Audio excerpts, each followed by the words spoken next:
Bonjour à tous et merci de choisir France 24 pour vous informer. L'exécutif affiche donc sa détermination à lutter contre les violences urbaines.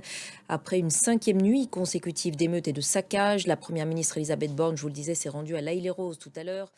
Et retour à présent sur l'attaque à la voiture bélier incendiaire à l'Haye-les-Roses. Elle a donc visé le domicile du maire Vincent Jeanbrun, qui était alors à l'hôtel de ville. Se trouvaient à l'intérieur de la maison ses enfants et son épouse sérieusement blessés.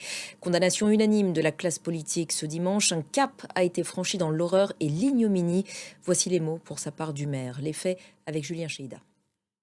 Et au lendemain de l'attaque dans cette commune à la réputation tranquille, les habitants ne cachent pas leur indignation. Écoutez quelques réactions ce dimanche.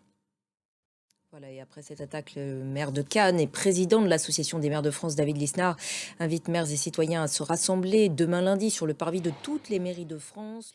On reparle de tout cela avec Roselyne Fèvre. Bonjour Roselyne. Bonjour Un Chana. point de situation du gouvernement va avoir lieu ce soir autour d'Emmanuel Macron. Est-ce qu'on doit s'attendre à de nouvelles mesures?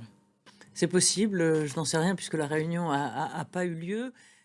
Merci beaucoup Roselyne pour cet éclairage et on continuera bien évidemment de suivre heure par heure la situation en France, dans le reste de l'actualité à l'international. Cette fois tout d'abord en Ukraine, la capitale Kiev à nouveau attaquée par la Russie durant la nuit. L'armée de l'air ukrainienne dit avoir abattu 3 missiles de croisière et 8 drones de fabrication iranienne. Un homme a été blessé.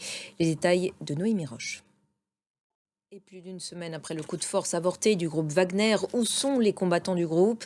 Le Kremlin leur a proposé d'être intégrés au sein des forces armées russes, autorisés aussi à rejoindre leur chef Yevgeny Prigojine en Biélorussie. Le point avec Héloïse Mélan. Tout autre chose maintenant, direction l'espace, où une nouvelle mission est envoyée pour tenter de comprendre, et c'est une première, de quoi est composé notre univers. Cette mission a été baptisée Euclide. Thibaut Francesquet nous en dit plus. Et pour finir, ces images qui nous proviennent de La Réunion, où le piton de la Fournaise est entré en éruption pour la première fois de l'année. Et c'est la fin de cette édition. Merci à tous de l'avoir suivi. L'actualité continue sur notre antenne et notre site internet france24.com en français, en anglais, en arabe et en espagnol. Merci à vous tous de votre fidélité à France 24.